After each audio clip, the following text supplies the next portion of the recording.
Yes, we are in a global village, but the playing field is not even.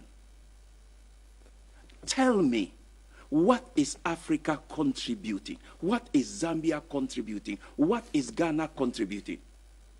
What we are actually doing is we are importing everything. From toilet paper to toothpick to underwear to brassieres, everything. Are you telling me we can't produce some of these things here? Yes, we can. But you see, we have this mindset that we cannot. We have this mindset that somebody has to do it for us. When we can do it for ourselves, if we are willing. If we are willing. I think I had this Africa Must Think, and I said something to the effect that instead of Africa raising millionaires and billionaires, we've succeeded in producing what? Millionaires. People with a lot of nil, with a lot of nothing. And I was giving this lecture some time ago in Zimbabwe. I love Zimbabwe because despite the hardships and difficulty that the world, especially the Western powers, have forced upon it, they still have a resilience. They have a sense of humor. And after the lecture, I was, hey, Dr. Pippin, we are not only producing millionaires, people with nil, we are also producing illionaires, people who are ill.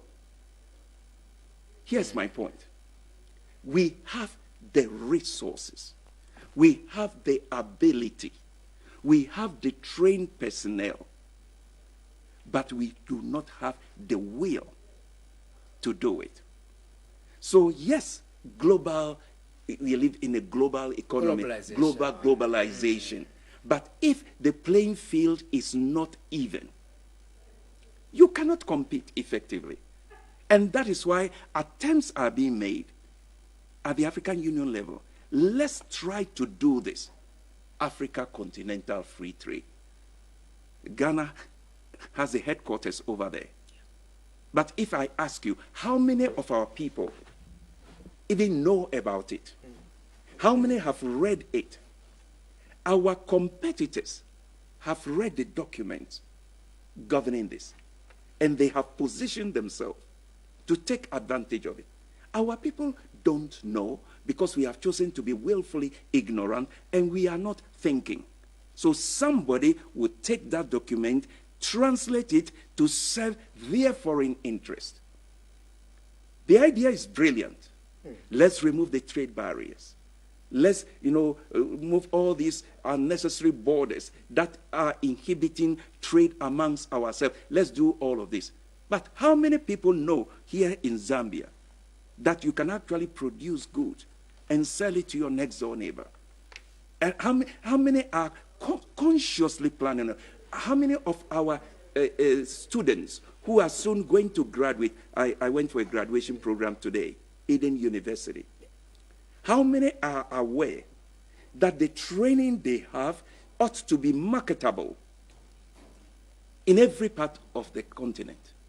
So that you are not just producing graduates for Zambia, they ought to be graduates for the entire continent so that we can spread around. So my point is, yes, we live in a globalized economy. What is our contribution to that globalized economy? We have actually only ended up becoming consumers instead of actively doing something, offering something. And what we do offer are raw materials, very cheap. And the person with brains take those cheap things, process it, and sell it back to us. So the balance of trade. So my brother, those excuses are not enough. We need to be aware we have a problem.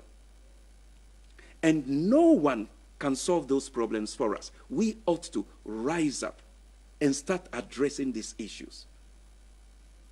And that time is long overdue.